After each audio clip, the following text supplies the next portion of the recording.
Good evening.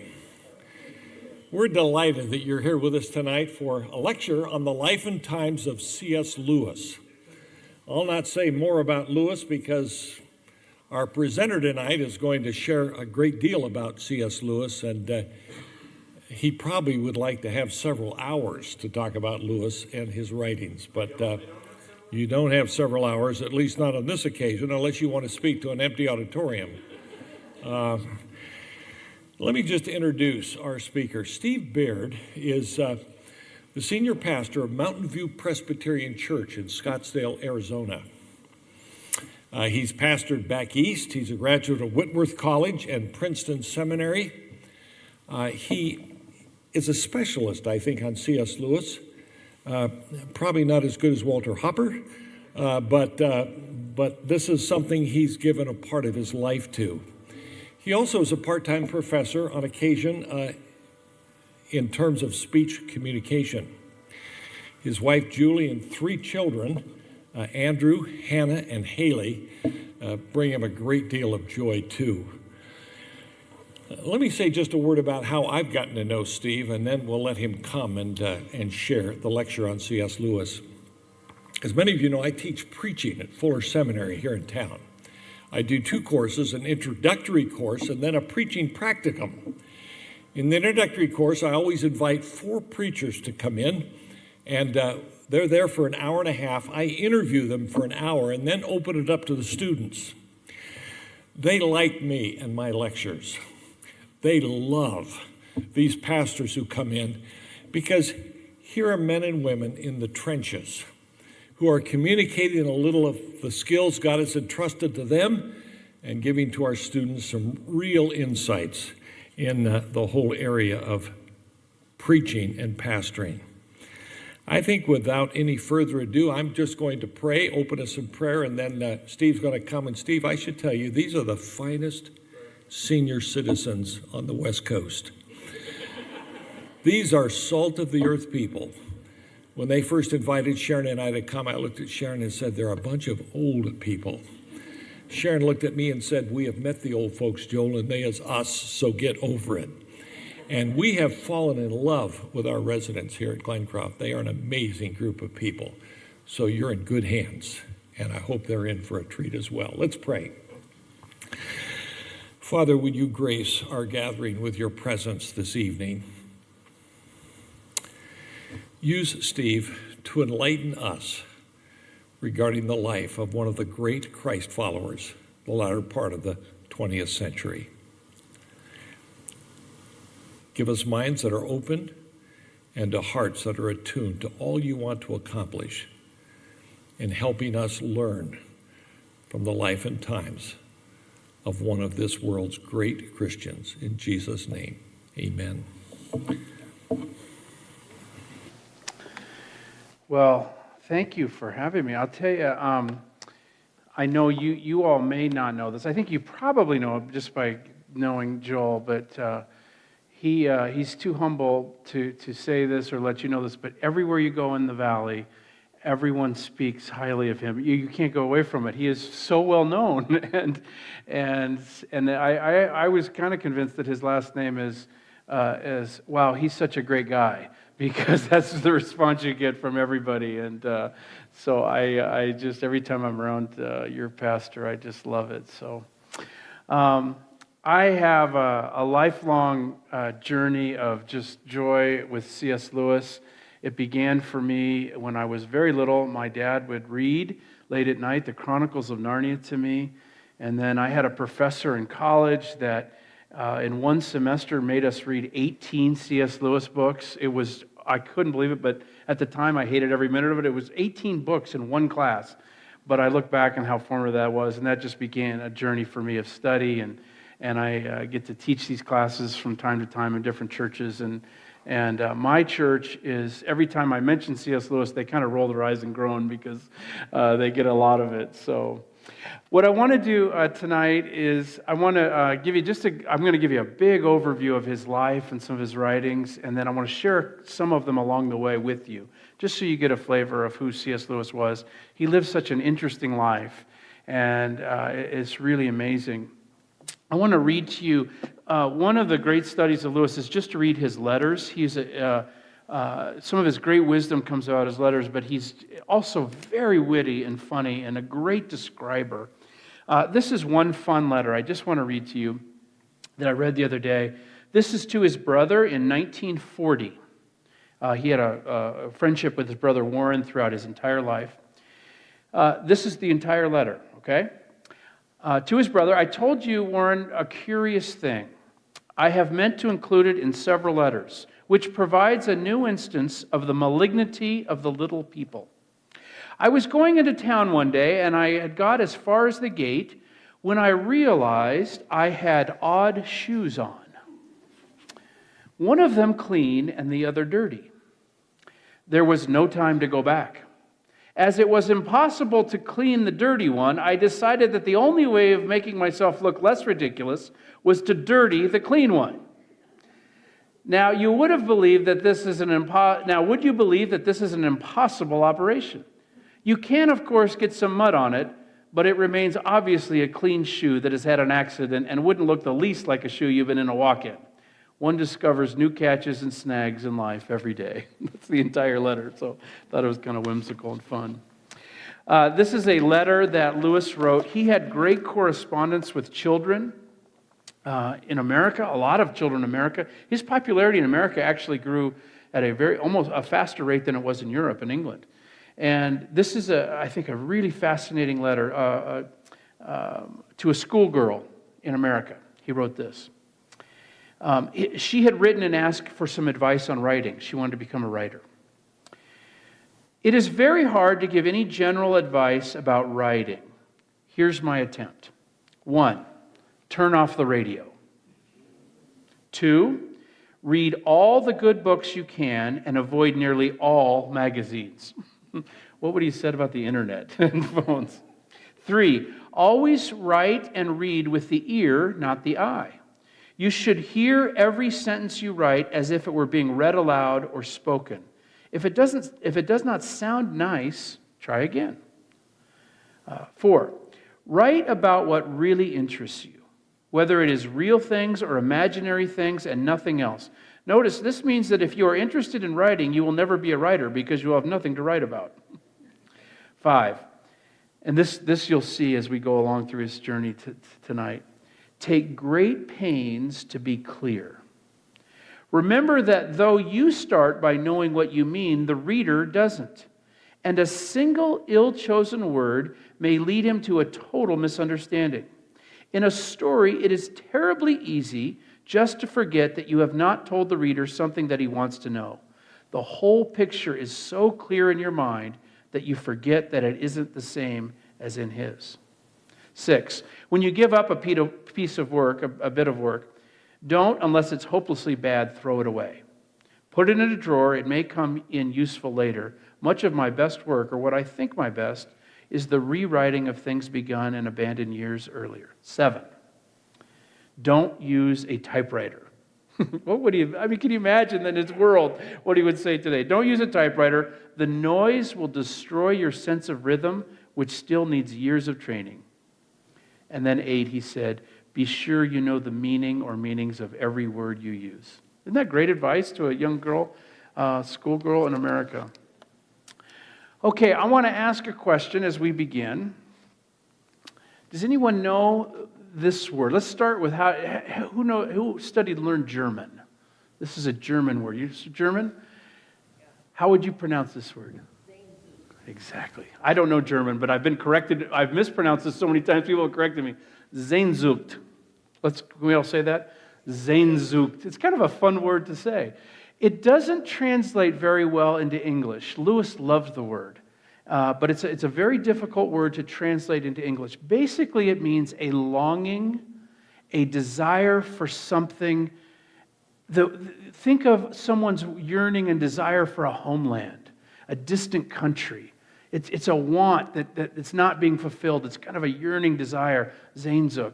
This is a very important word for C.S. Lewis because he always talked about how he had this longing for somewhere else. One time he wrote that, I find in myself a longing, a desire that nothing in this world can satisfy.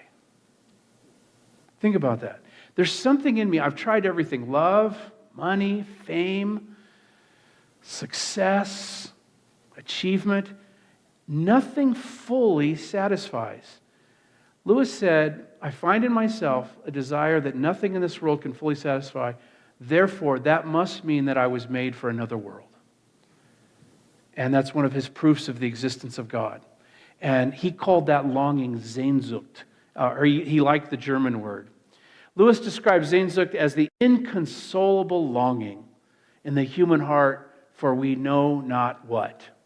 In the afterword to the third edition of his first Christian book, Pilgrim's Regress, he provides an example of what sparked this desire in him.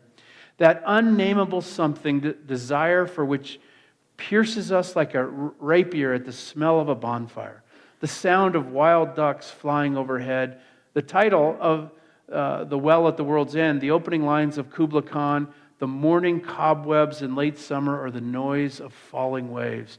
This just sense that there's something out there big and majestic and beautiful, and we were made for that. So I want you to kind of settle in that word, because as we trace Lewis's life throughout his whole life, this is a really important thing to kind of grasp. Whatever he was, even when he went through a period in his life when he was an atheist, that longing never disappeared. Never disappeared. Okay, what do we say about C.S. Lewis? He is three things, I would say, as that in his writing. First, he was a distinguished and original literary critic. Lewis wrote technical works in medieval literature, and he was at the top of his field. He won a great prize for his book, The Allegory of Love. An Experiment in Criticism is a wonderful book.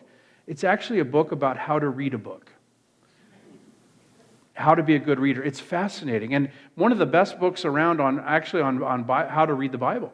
But it's not a Christian book at all. It's just a technical work. Lewis was also a successful author of imaginative fiction.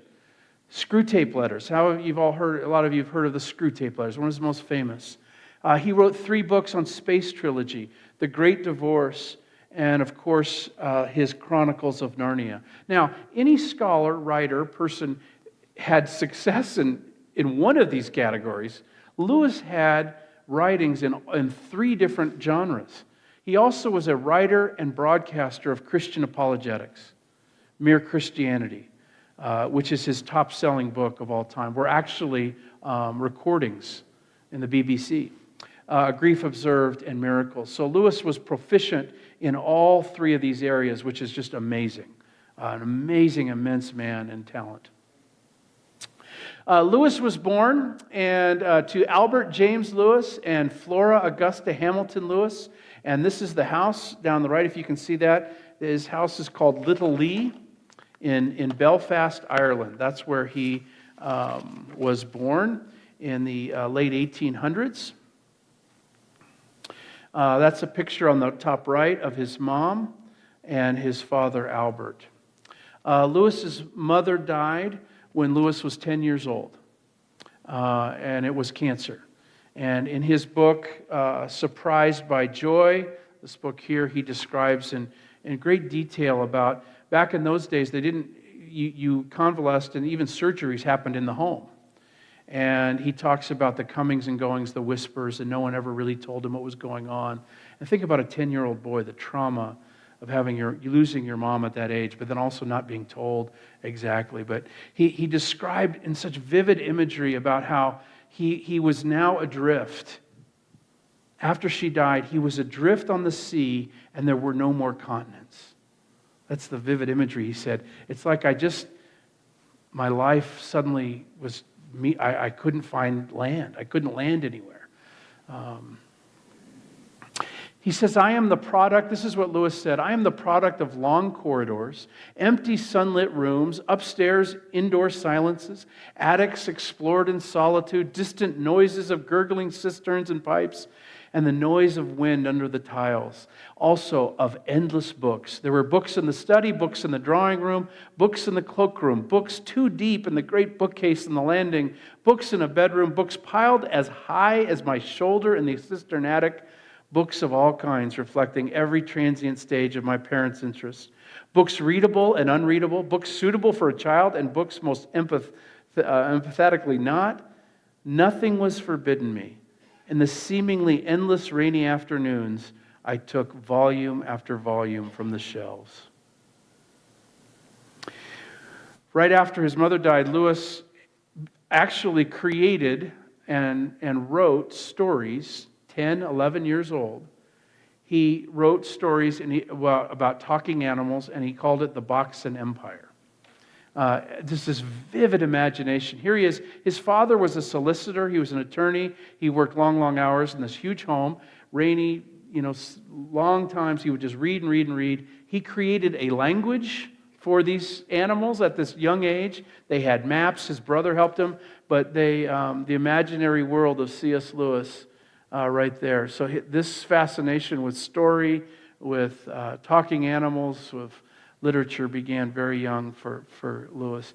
He actually his name was Clive Staples Lewis. But when he was young, he walked into the kitchen one day in front of his family and he said, "From now on, you call me Jack." And his family and all his close friends his whole life, he was always known as Jack. And they don't know why. They had a dog named Jack, and but he just said, from now on, his close family sometimes refer to him as Jaxie in some of their letters. That's a picture of Warren on the left, his brother, and that's their father,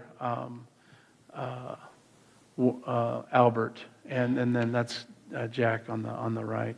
There's a letter in the introduction of the letters of C.S. Lewis written by Warren, and it describes in vivid detail their father. And they say that he was always working. He was actually a Presbyterian, and so they were raised mildly Presbyterian. But his father, he said, would often, when they took the family vacation once a year, his father would walk up and down the beach, and he would pick out his watch. He'd look at his watch, and he'd give out a yawn, and he couldn't wait for it to be over so he could get back to what he was supposed to be doing. So I don't think he was a hands-on father by any stretch. And Lewis actually had a very troubled relationship with his dad for many, many, many years. But he was grieving the loss of his wife. Lewis was grieving the loss of his mother. Early on, Lewis began a friendship with a man named Arthur Greeves. And Lewis was... it's a funny relationship, and they kept their relationship throughout their whole lives. Arthur Greeves was raised in the Plymouth Brethren. Have you ever heard of the Plymouth Brethren? Very kind of fundamentalistic. He was of a devout Christian family. Lewis was a mild, very detached Presbyterianism. And early on, Arthur Greeves would always try and, during Lewis's atheist years, he would write letters to Lewis and try and convince him of Christianity. And Lewis would refute it over and over. But they were funny. It was a funny relationship. Arthur was kind of, you might say, lived a little bit across the tracks. And this is the tribute that Lewis gave. This is what he said about Arthur later at the end of his life. Listen to this. He was the frankest of men and the most faithful of friends. He was not a clever boy. He was even a dull boy. I was a scholar. He had no ideas. I bubbled over with them. I could give concepts, logic, facts, arguments, but he had feelings to offer. Feelings which, more mysteriously, for he was always very inarticulate. He taught me to share. I learned charity from him and failed for all my efforts to teach him arrogance in return. Isn't that a great tribute to Arthur Greeves? What's really interesting, there's a really thick book. Lewis never kept any of his letters, even though he returned every letter he ever got, which is really quite amazing because he actually had a defect in his hand, and it was painful for him to write. This is just unimaginable to me. He received so many letters, and Lewis always responded, but he didn't keep his letters. He kept them for a little while, and then he'd throw them into the fire. But thankfully, he was such a good writer, Arthur Greeves kept them all.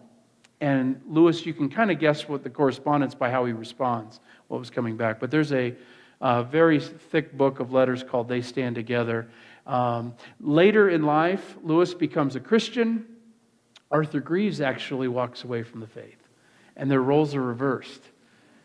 He got caught up into some New Age things. The Rosicrucian movement, have you ever heard of that? Arthur got, and Lewis is trying to bring him back. But they had a lifelong friendship, very, very interesting. That's actually a picture of Arthur Greaves' house down on the right, and that's kind of up on the left. That's a kind of frumpy picture of Arthur Greaves' family and Jack C.S. Lewis. Lewis was enrolled in a boarding school at a young age. The Wynyard School was the first. He did not want to go, but this is what you did back in those days. Back in London in 1910, you went to boarding school. You went away. Even when you were 11 years old, you were sent away. And for Lewis, this was the worst period of his life. He hated it. There was horrible hazing. The way it went, not every school was even in terms of discipline. Lewis actually had one of his boarding schools where the headmaster was probably insane and mistreated the boys. He was sick a lot. He would write to his father, "Please bring me home." His older brother had done fine in boarding school, but Lewis mentions this in his autobiography. It was a torturous, terrible place. It didn't go well for him. You know, it's interesting. George Orwell, you know George Orwell, 1984? He was a contemporary, and he wrote similar things about the terror, the horror of British boarding schools during this age. It was not a happy time in Lewis's life. So he actually was at this school first, and then in 1910, they moved him to another border. It's called Campbell College, but that's like prep school, they called it college, but it's like junior high, high school. So he was moved to Campbell College. They were trying to figure out a place that would work for him. He showed prospects. He had some intellect, but he really was having a struggle getting along. This is actually his dormitory. Look at all those beds in there for one room of boys, young boys at boarding school. Well, after a series of failed attempts to get him in boarding school, Lewis's dad decided we've got to do something different. And so what he did, he said, well, I'm going to give Lewis, my son, I'm going to go have him live with my tutor. Albert Lewis, the father, had a tutor named W.T. Kirkpatrick, and his nickname was the Great Knock. So kind of in a last-ditch effort, how are we going to train the young boy? I'm going to send him to the person that was my tutor. He would live in their home, and he'd have a personal tutor for 2-3 years, and the Great Knock. And I want to read to you. This is the description of, now imagine this 14-year-old boy, 15-year-old boy being put on a train, and he's heard about the Great Knock, Kirkpatrick. He gets off the train and he's being picked up. This is going to be his new life. What'll he be like? Okay? This is the way Lewis describes the scene. So think of him just now getting out of the car into the train. He was over 6 feet tall, very shabbily dressed, like a gardener, I thought. Lean as a rake and immensely muscular. His wrinkled face seemed to consist entirely of muscles, so far as it was visible, for he wore a mustache and side whiskers with a clean-shaven chin like the Emperor Franz Joseph. The whiskers, you will understand, concerned me very much at the moment. My cheek already tingled in anticipation. Would he begin at once? There would be tears for certain, perhaps worse things. It was one of my lifelong weaknesses that I never could endure the kiss of my own sex. Well, you are now, said Kirk, proceeding along the principal artery between Great and Little Bookham. I stole a glance at him. Was this geographical exordium a heavy joke, or was he trying to conceal his emotions? His face, however, showed only an inflexible gravity.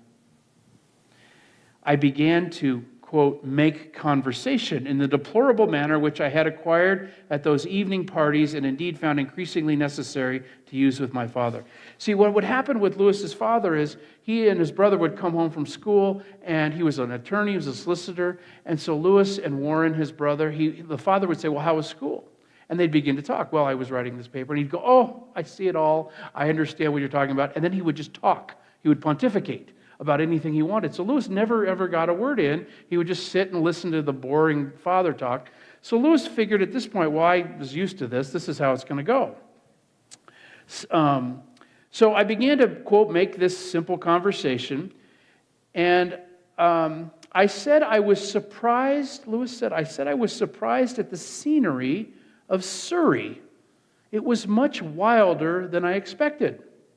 Stop, shouted Kirk, with a suddenness that made me jump. What do you mean by wildness? And what grounds had you for not expecting it?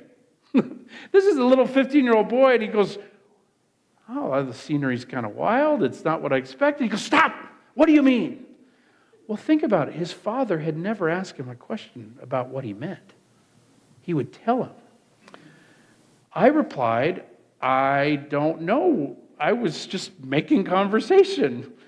As answer after answer was torn to shreds, it had at last dawned upon me that he really wanted to know.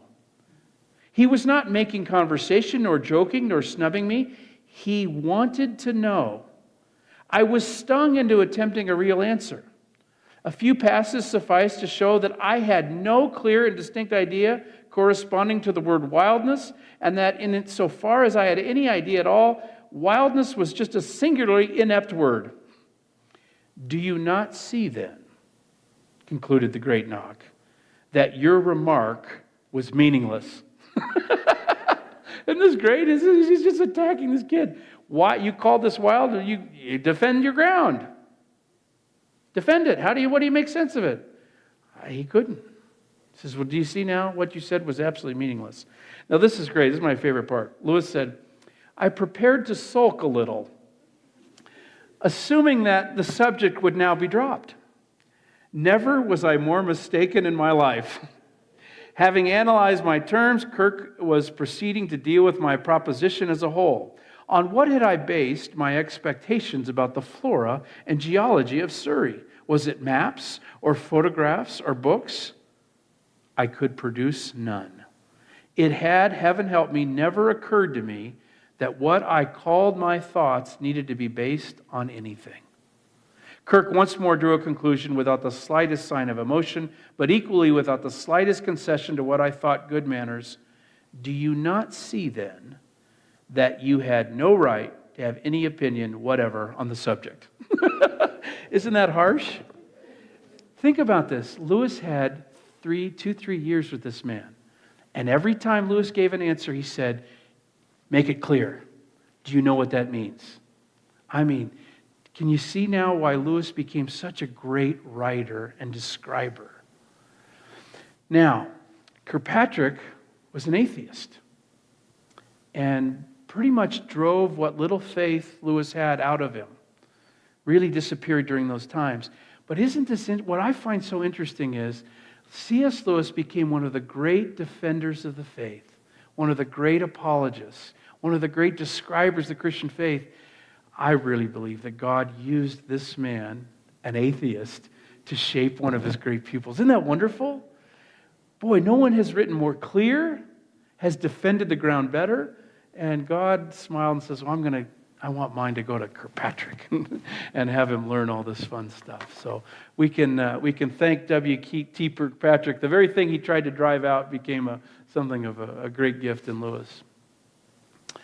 In 1916, Lewis won a scholarship to Oxford. 1916. How many of you watched Downton Abbey, the series Downton Abbey? Did you watch that? I just love Downton Abbey. So put your mind in Downton Abbey right now. Okay, this is the time period. This is Oxford. So you just have to imagine the scene. It's a wonderful exact same time and location. Now, Lewis is now an atheist. He's going to Oxford. Equally working against my faith, there was in me a deeply ingrained pessimism. A pessimism by that time much more of intellect than temper. I was now by no means unhappy, but I had very definitely formed the opinion that the universe was, in the main, a rather regrettable institution. I was at this time living like so many atheists or anti-theists in a whirl of contradictions. I maintained that God did not exist, but I was also very angry with God for not existing. Right? Well, 1917, if you watch Downton Abbey, World War I came along. Lewis did not have to go to World War I because he was from Ireland, but he and all his mates, they enrolled in the army. There he met a young man named Paddy Moore. They became very, very close friends. That's Lewis on the left, Paddy Moore on the right. They became very, very close. They were in the Battle of Somme, which they say may have been one of the worst battles in the history of the world warfare. They actually, in Downton Abbey, they depict that battle. It was the most senseless war. It was trench warfare. There was disease. I mean, it was horrific. And Lewis, and by the way, J.A.R. Tolkien was also in the Battle of Somme. And so Lewis did not talk about it much at all. But here's a curious thing. Paddy Moore, his father had died. Lewis's mother had died. They made a pact. If one of us dies, the other will take care of their lone parent. They promised each other. And sure enough, Paddy Moore ended up dying in World War I. And I'll explain a little bit how that played out. That's it right there. Lewis took care of Paddy Moore's mother, Maureen, and she's on the far right, and their daughter. Lewis, from that day forward, and Lewis was wounded, by the way. He was hit with shrapnel. He was wounded in World War I, and he went to convalesce, but he really did meet her and then began to take care of her. When Lewis was in the hospital, you know his father never came to visit him. He was in the hospital for 3 months. At one point, Lewis wrote a letter to his father saying, "Please come. The nurses and doctors think that you're a figment of my imagination." And he always said, I'm too busy, I'm too busy. And it really stung Lewis. At the same time, Mrs. Moore comes into his life. He's now a student at Oxford. He's very intellectually bright. Mrs. Moore is the best way to describe her. She was harsh. She was bitter. She was not an intellect. She treated Lewis like a son, but really in a mean way. But he stayed loyal to her till the day she died and lived with her and took care of her. This is the home of Mrs. Janie King, and that was the home that Lewis moved in as he finishes Oxford and he becomes a professor. He's taking care of Mrs. Moore, doing all the work for her, doing all her errands. He is so loyal to her. Now, the big controversy in Lewis's life, he's an atheist at this point, right? He's living with Mrs. Moore. The big question. This is what biographers debate. And if you want to get C.S. Lewis scholars really on one side or the other, the question is, did he have a sexual relationship with Mrs. Moore? And it's always funny to hear the different takes on that. Some say absolutely not. That could never have happened. They've talked to some of Lewis's friends and they think no. But others say, well, of course. He's a young man. They're living in the same, their bedrooms are right next to each other.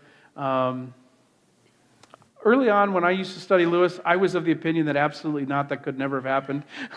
I think I've moved now, and I've read enough to where it probably did happen. No one knows for sure, but it's an interesting thing. That's where he lived with the Moores from 1923 to 1930. So Lewis becomes a professor at Magdalen College. And he was a brilliant student, and then he became a professor, and his career is now taking off. He's a professor of medieval literature and philology, the study of words. On this picture on the right was his actual office. That was like the third window from the left over at Magdalen College in Oxford. There, Lewis met another scholar named Owen Barfield and became really good friends. And by the way, Owen Barfield was a Christian. Lewis is an atheist at this point. And then he meets another man named J.R.R. Tolkien, a professor of philology. And Tolkien and Lewis struck up a very strong friendship. Tolkien had a club for people who loved northern stories. Icelandic stories of the magnificent, myth. And in order to be in the club, you had to learn the Icelandic language. Lewis had already learned Greek and Hebrew and German and Latin and English, so he studied and learned the Icelandic language. I mean, these were literary snobs. I mean, you got to be in. But here he discovered a friend that loved the same thing he did. Remember the Boston Empire? Lewis loved myth and story of myth. Now, remember the Sehnsucht, that longing? What did myth provide for Lewis? Stories of magnificence, of possibility. And he and Tolkien developed a strong, strong friendship. Tolkien was a Roman Catholic. Maybe a little bit of a harsh Roman Catholic in some ways. But they struck up a great friendship. There's a letter early on in Lewis's life from Tolkien's wife that complains that it's almost like the two of them were married, and I don't see them enough. Well, this friendship happens, and then Lewis loved to go on walks, and one evening he goes on a walk, on Addison's Walk, with a man named Hugo Dyson and J.A.R. Tolkien. And during that walk, Tolkien says something to Lewis, asks him a question. He says, you know, Lewis, you love northern stories. You love myth. You love it. And he said, here's the thing.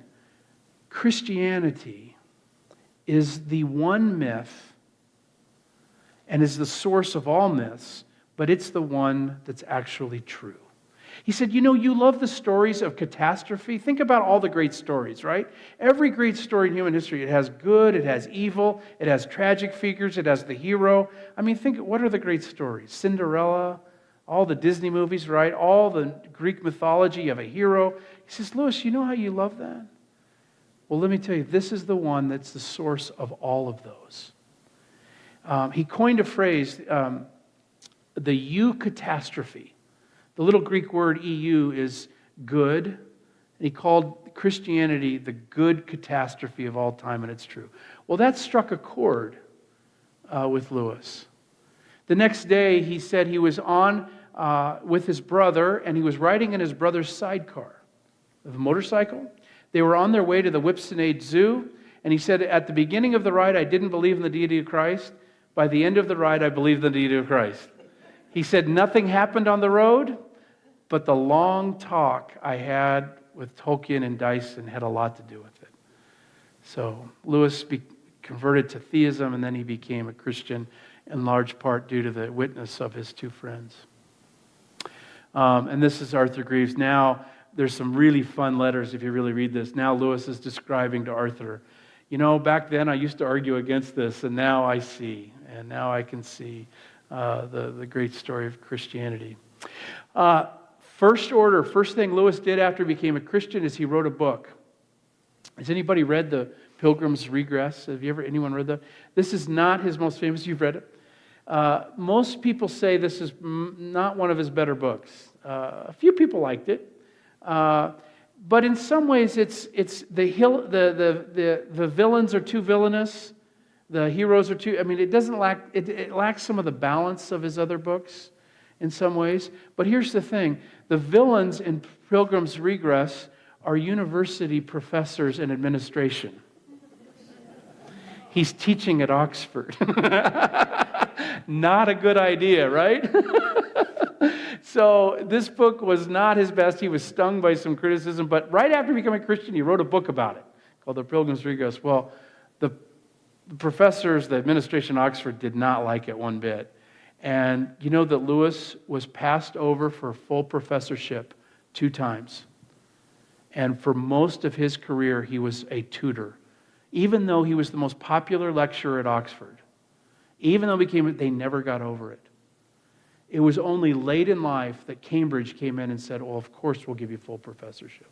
That meant Lewis had to grade all his papers, had to meet with students, take care of Mrs. Moore. It's remarkable. Answers, letters, write all these books. But maybe some of that goes back to this book that he wrote. In 1937, he received a great fame for this award in literary circles. It was a technical book, not a Christian book, called The Allegory of Love, on a study in medieval tradition.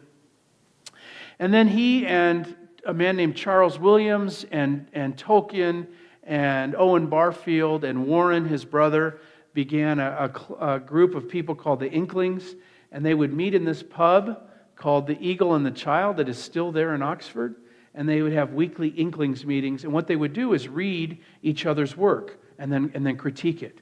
So in this pub is where J.R.R. Tolkien started reading and sharing his Lord of the Rings. And Lewis and Williams, these great scholars, would critique. The word is that Tolkien refused any criticism, only encouragement.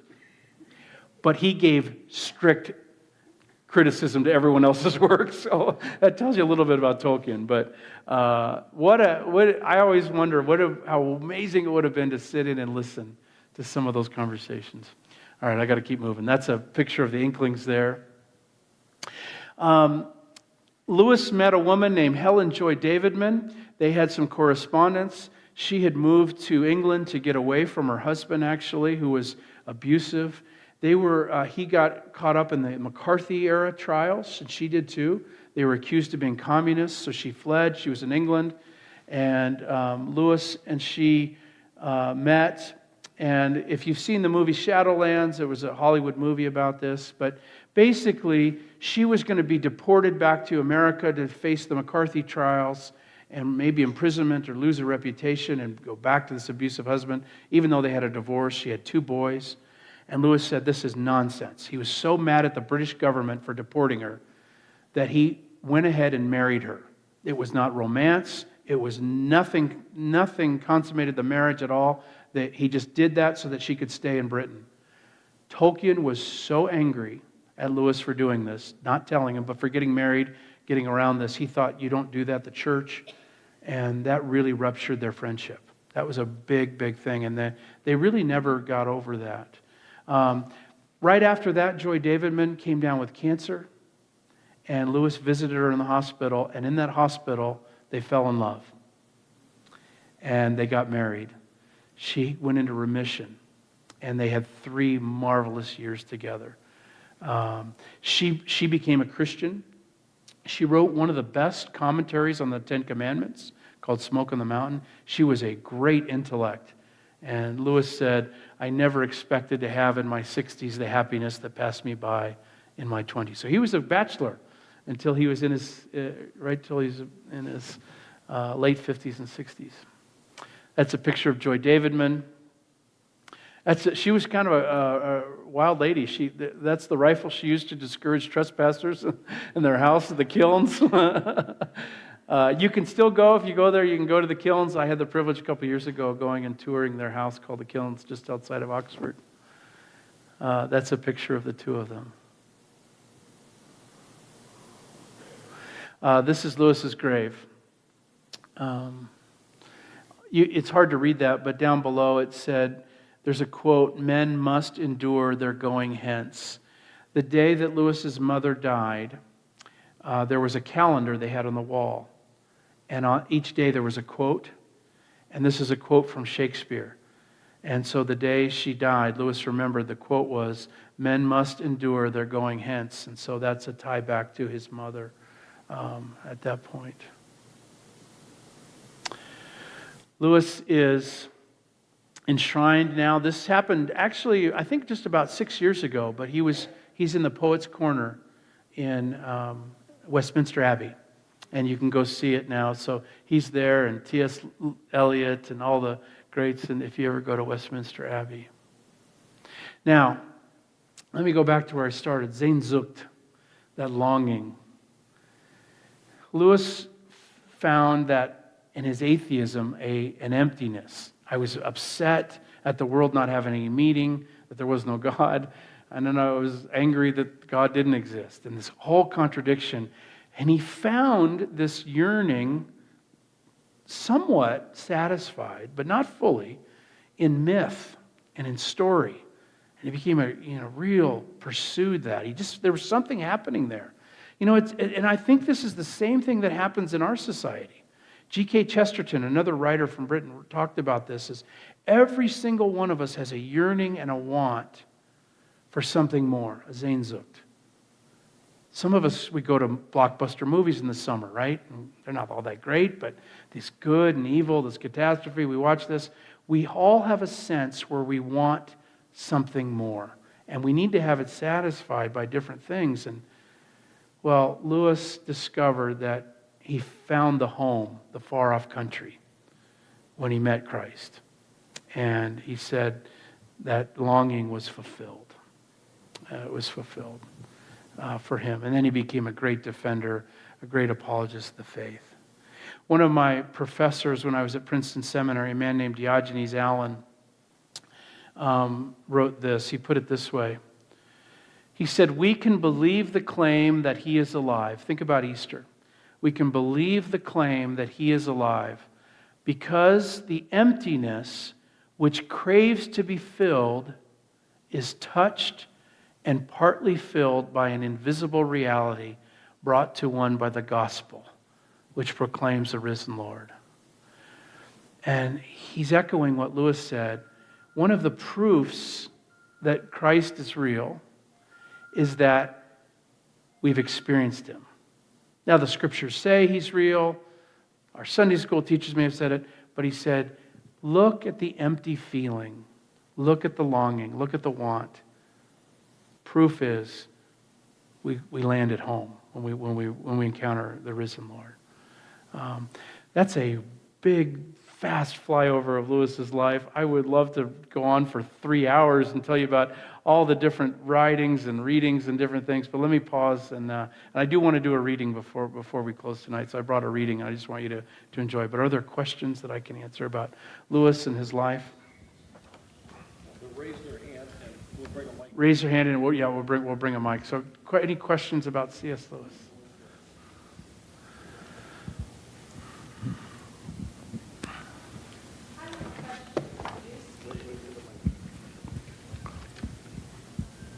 Do you do lectures on a regular schedule? Not About Lewis. not on a regular schedule. I have about 8, 9, maybe 10 C.S. Lewis lectures that I've developed, and so I've been at a few churches. I've done it at my home church. 2, 3 times I've gone through, and I've been invited to go. It's very informal, so. I've done just a little bit of writing in a couple journals of Lewis, but I was at. We actually have a C.S. Lewis Society of Arizona, and I was a founding member of the C.S. Lewis Society of Arizona, and we actually started a journal, and I was at the ground floor of that. I haven't contributed much to it, but there's a couple of really wonderful C.S. Lewis scholars in actually the Phoenix area. So it's just, I love being around them. So, yeah. What was the moderate reconnection between Lewis and his father like? The reconnection late in life? Yeah. There was a time when they I think there was a coming together. They had a rough period there. I mean, I think his time in the hospital was really tough on Lewis, and I think that may have drove him. But I have to tell you, Lewis's father did not like Mrs. Moore one bit, and Lewis's brother did not like. None of Lewis's friends liked Mrs. Moore, but there's a loyalty streak in Lewis that is just. He made a promise, and she was carping and critical of him, but he made that promise. He took care of her. Later in life, she was in a home. She had lost most of her capacities, and he would visit her every day on top of everything he had. So I think that but at the end of Lewis's life, there was some letters between he and his brother, specifically around Lewis's father's death, that are quite touching, that they both share some of their memories about who he was. And so, a lot of it, I think think about Downton Abbey. This was a British society. Fathers were not warm with their sons. They were distant. They send you off to boarding school. And there were some other things. But I think they did reconcile, definitely, at some point. So, yeah. I think time probably healed some of that. Lewis's Christianity, did that Was that communicated to the rest of the family? Certainly. Brother and father? Yeah, and Lewis's father was not supportive of his atheism at all. He was a mild Calvinist Presbyterian, but when he went to that atheist period, that was also something that pulled them apart. So certainly, and I think Lewis, as he said in that letter to Arthur Greaves, learned some charity too towards his father. Yeah, Lewis died in 1963. So he was 63 years old. He died the exact same day as John F. Kennedy and Aldous Huxley. And so the press, it wasn't really noticed much because obviously, but yeah, they all three died on the exact same day. So, yeah.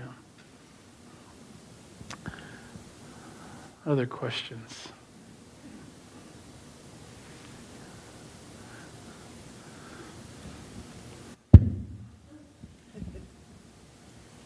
It's not exactly a question, but I found it interesting that Warren Lewis was also a writer, but few people have read his books. But he wrote a book, I think it's a 2-volume, That Splendid Century, I think it's called. Yeah. And he was an excellent and also very witty writer. Yeah, you're absolutely right. Now, his brother made a career of the Army. Lewis left, but he did make a career. And but they were confirmed bachelors, and they lived together, and they were really close for a long, long time. Warren struggled with alcohol his whole life. That was a long, hard struggle that he had. These are bachelors. They loved to go to the pub, and they smoked a pipe. And there's stories about in the Kilns about when Joy moved in. I mean, the carpet was ashtray. I mean, that's just what they did. And so it was, these are bachelors. This is what you did. And but let me give you an example of Warren. This will give you a taste of his writing. This is what he wrote, what I mentioned earlier. The highlight of our year was the annual seaside holiday. Children of today, accustomed as they are to be driven casually to the coast on any fine Sunday afternoon, can hardly imagine the excitement, the bustle, and glory of preparation that these holidays entailed. The unique moment of arrival. On many such holidays, 2 pictures remain in my memory. The first is of my father's gloomy detachment. He would sometimes come down for the weekend, but he never stayed with his wife and children throughout the summer holiday. Urgent business was his excuse. He was a solicitor, and he may also have felt that 11 months of our company every year was more than enough. It may have gone deeper than that. I never met a man more wedded to a dull routine or less capable of extracting enjoyment from life. What a terrible, can you imagine at the end of your day someone saying that? I never met a man more wedded to a dull routine or less capable of extracting enjoyment from life. A night spent out of his house was a penance to him, a holiday he loathed, having not the faintest conception of how to amuse himself. I can still see him on his occasional visits to the seaside, walking moodily up and down the beach, hands in trouser pockets, eyes on the ground, every now and then giving a heart-rending yawn and pulling out his watch. That's not the greatest tribute to his father. Yeah, Joel's question.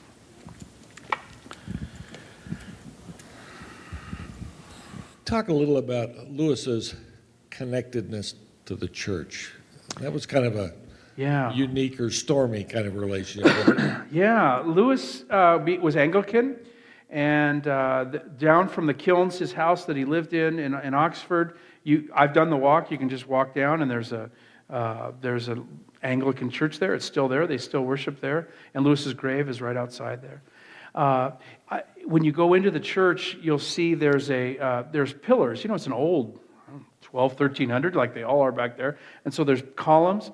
Lewis would sit right behind one of those columns, so he couldn't see anything up front, like he was right behind it. He did that on intention. That was his seat. I don't know why. Did he not want to get distracted by anything? But that was where he sat. Lewis thought that church music was awful. He did not like church music at all. That's one of the areas where I disagree with Lewis. I think he missed out on so much. Lewis took communion once a week, and this was his rationale. He says, the reason why it's important that I go take communion once a week is because it forces me to be with people that I avoid the rest of the week. And Lewis was, one day he was in church, sitting in worship at his Anglican church, and he said, the idea came to me. I had the idea, he wrote to his brother, he said, this morning in church I had the idea of writing a book about a senior devil writing to a junior devil. Now, I hope when I'm preaching, nobody comes up with that idea of a book. And so he ended up writing the Screwtape Letters, which is, I think, probably his finest book, this senior devil writing to a junior devil. And it was a marvelous book. And he spent all that time writing, and it took him to he had to get in the mind of the devil to write it. Think about how hard that must have been, but he got it so brilliantly. So anyway, he was a faithful churchgoer his whole life, but, and he would never say you can be he had a high view of the church. He really did have a high view of the church, but he was a little bit of a frumpy intellectual in some ways. He wasn't the warm kumbaya, kind of around the bonfire Christian in that way, but he was committed, his whole life. I was just going to say, when back in the dark ages, when I was in college, out of high school, when they had a visiting drama company that came and put on the Screwtape Letters. Yeah. And the devil, talking to the junior devil, sort of stuff, and I thought, that was C.S. Lewis? Didn't fit the Narnia, idea. So I was, as a I was still 17 years old, I was Right. very impressionable, but it always affected me that, his opinions were just so far out there. Yeah. Yeah. I failed to also mention Joy Davidman had 2 boys, young boys, and Lewis, after she died, he adopted them and cared for them as best he could at the end of his life. They are both still living. And Gresham, Douglas and Gresham, and he willed his estate to them. They own the rights to the Narnia books, the Narnia movies, everything. They are extremely wealthy. Douglas is a Christian. He's a believer. And they were actually Jewish, so he became a believer. And he's written a couple books. And the other son is really... You don't hear from him much, but I know that they're both still alive, and really fascinating how he loved them, cared for them. Maybe one more question, then I'll close with the reading real quick. What happened to the film series, The Chronicle of Narnia? You might want to repeat the question, but they started out the film, The Chronicles of Narnia. Yeah. Doug was very much a part of that. And Right. The second one, I don't think they did any more than just 2. They did 3. They did, what's that? Repeat the question. Well, yeah, that's right. The question is, what happened to the movies? They are actually Disney movies. So the Lion, the Witch, and the Wardrobe was first. I thought it was fabulous. I thought it was excellent. The next was Prince Caspian, the movie they made. I thought it was okay. And then they did the Voyage of the Dawn Treader, the Narnia book, and I thought that was a disaster. Just recently, they announced that a new production company, not Disney, is making a 4th. They're just going into production. They're making a 4th. And I want to say it's the one I'm going to read. I think it's The Silver Chair.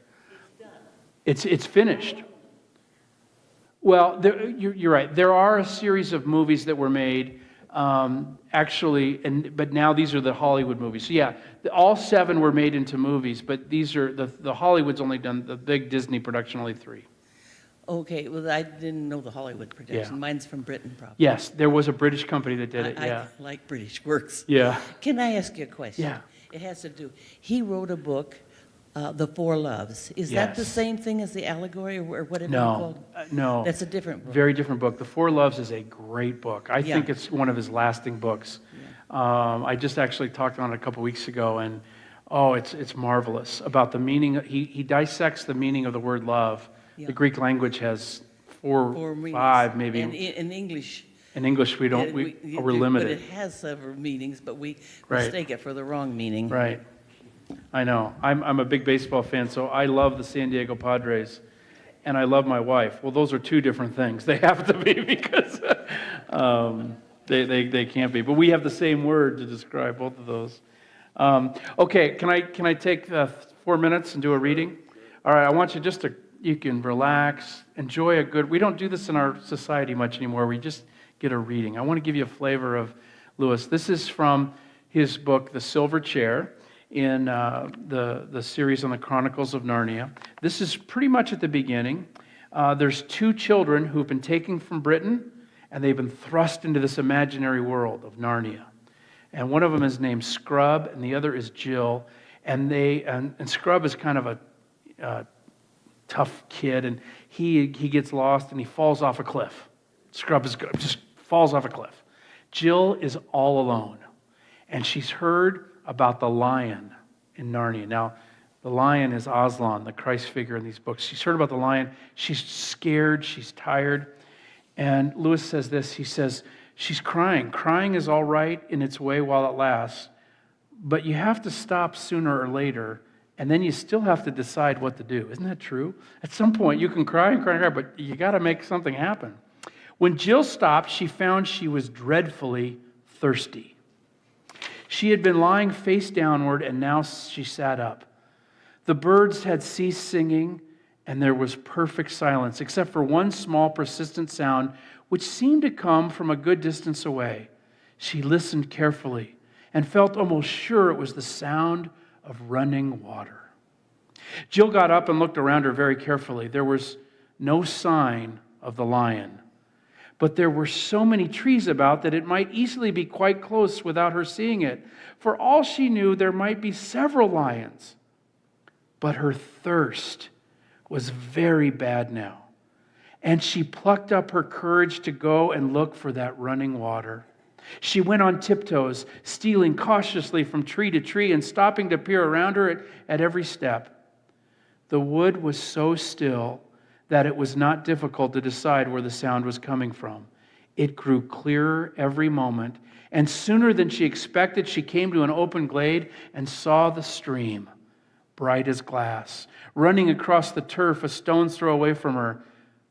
But although the sight of the water made her feel 10 times thirstier than before, she didn't rush forward and drink.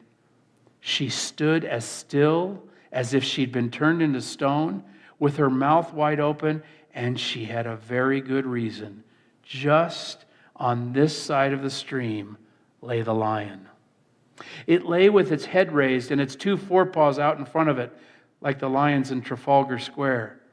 She knew at once that it had seen her, for its eyes looked straight into hers for a moment and then turned away, as if it knew her quite well and didn't think much of her. Oh, if I run away, it'll be after me in a moment, thought Jill. And if I go on, I shall run straight into its mouth. Anyway, she couldn't have moved if she had tried, and she couldn't take her eyes off it. How long this lasted, she could not be sure. It seemed like hours. And the thirst became so bad that she almost felt she would not mind being eaten by the lion, if only she could be sure of getting a mouthful of water first. If you're thirsty, you may drink. They were the first words she had heard since Scrub had spoken to her on the edge of the cliff. For a second, she stared here and there, wondering who had spoken, and then the voice said again, "If you are thirsty, come and drink." And of course she remembered what Scrub had said about animals talking in that other world and realized that it was the lion speaking.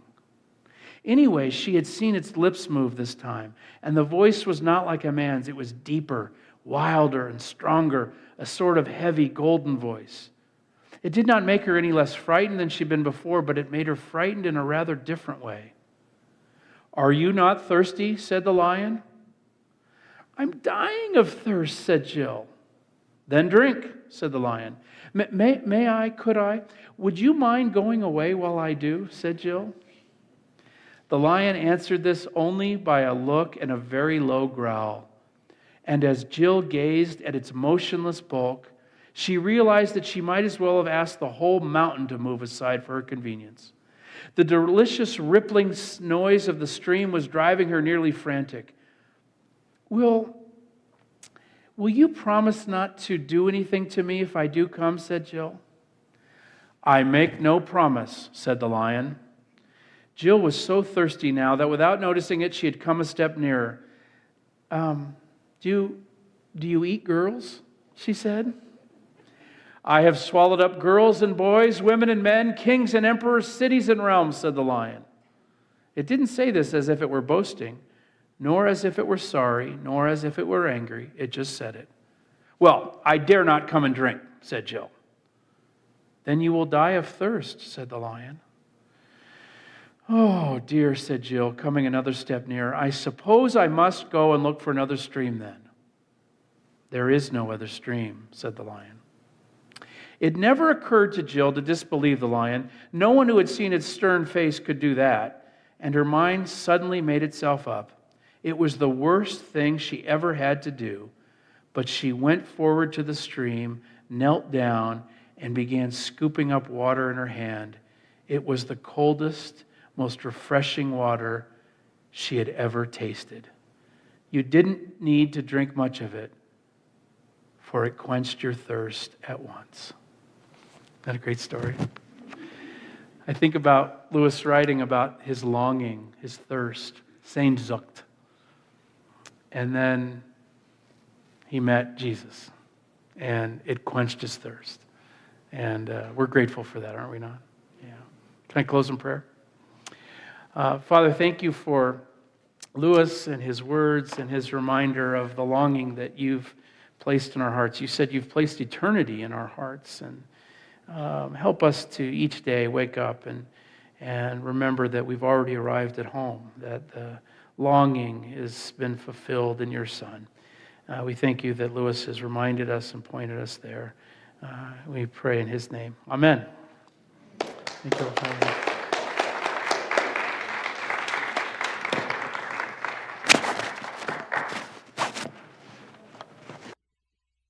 Steve will remain up front. If you have some personal questions that you'd like to ask, just come and have a good night and a great week. And remember, next Wednesday night, we begin a 4-week lecture series with Jim Ogan entitled A Vision for the Nations. Right now, we're headed for the Activity Center, but if we take a count on Sunday and see we're going to have too many people, we'll try and move it over here as well. God bless. Have a good night.